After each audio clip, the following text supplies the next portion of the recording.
The Kalam cosmological argument for God, revitalized by William Lane Craig, is considered by many philosophers and theologians as the most sophisticated and well-formed argument for God in contemporary theological philosophy.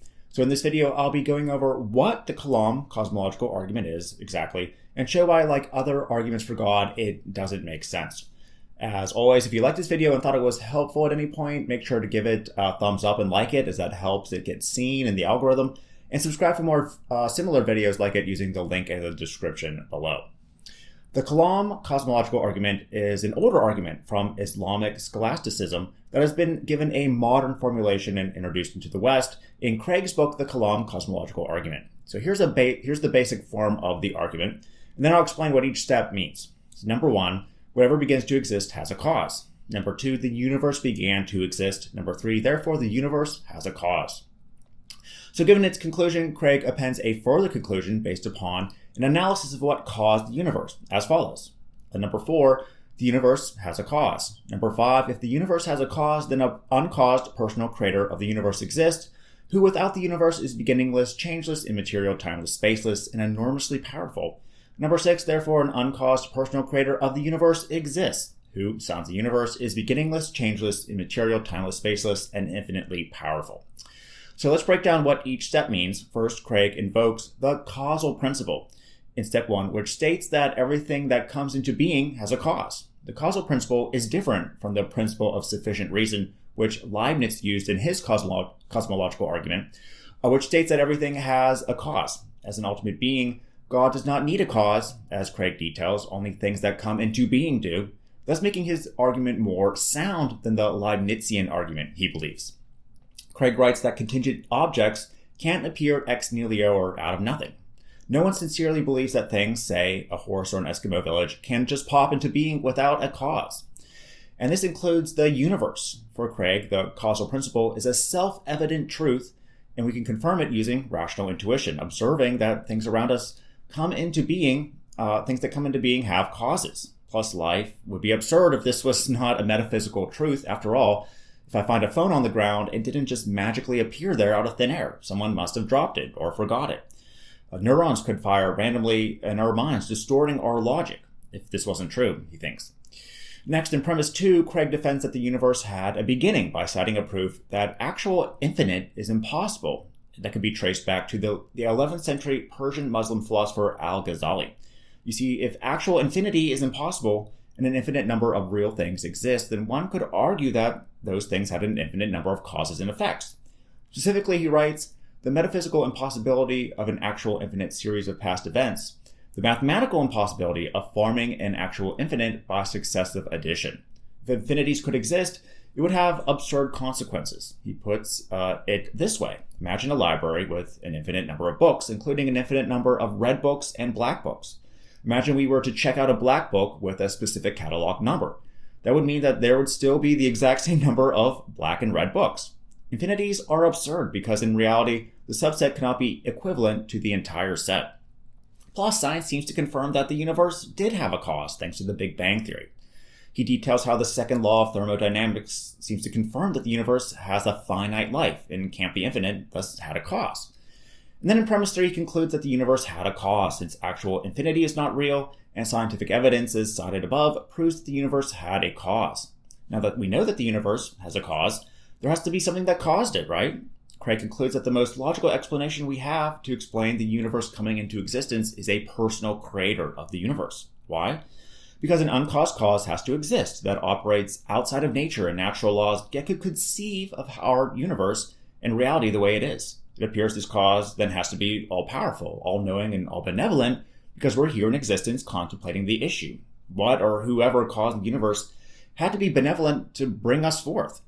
This description matches the traditional Judeo-Christian definition of God and his attributes, thus God exists. Now there's more nuanced detail to the argument that you can read in Craig's book, but that's the argument in a nutshell.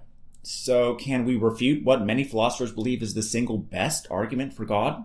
Now, I think some atheists make the mistake of initially arguing against the conclusion of the premises. For example, they claim that multiple gods could have created the universe, or a flying spaghetti monster could have, thus no need for God. But I think this actually strengthens Craig's argument as it helps confirm his argument's initial propositions.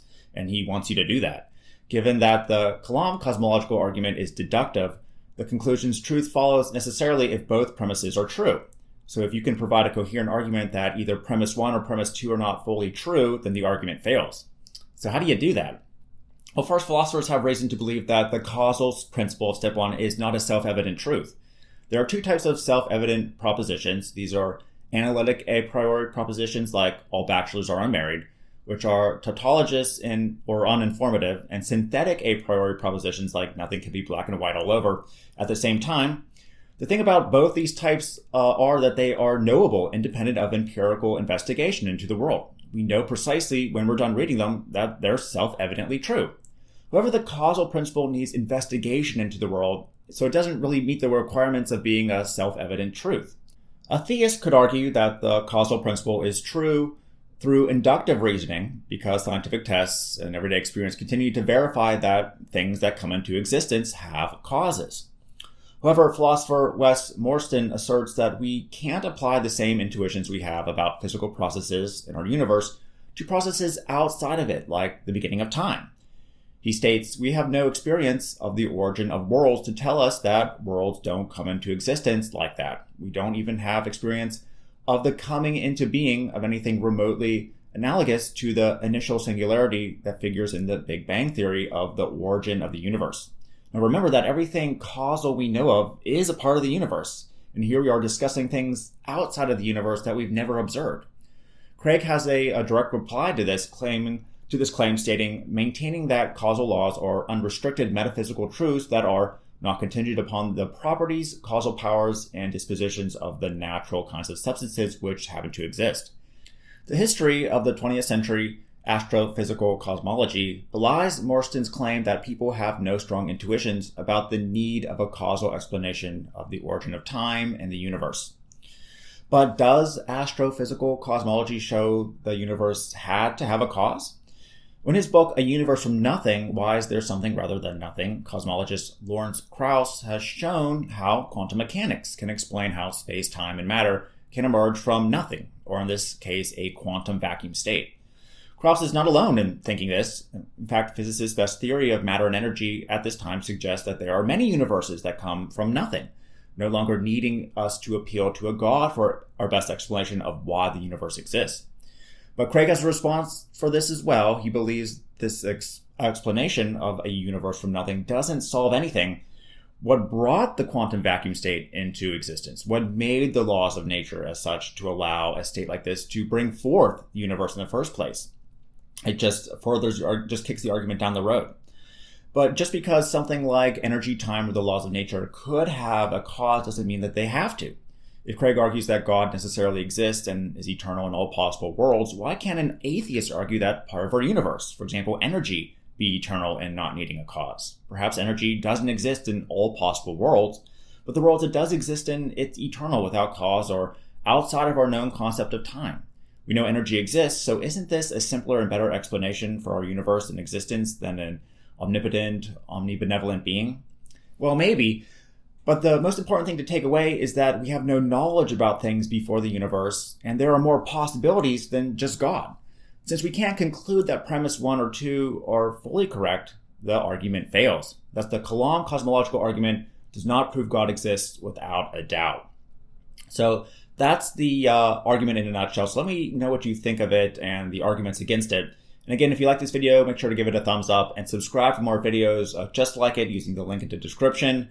And turn on the notification bell to receive updates when new videos are out. So thanks for watching this video. I'll see you again.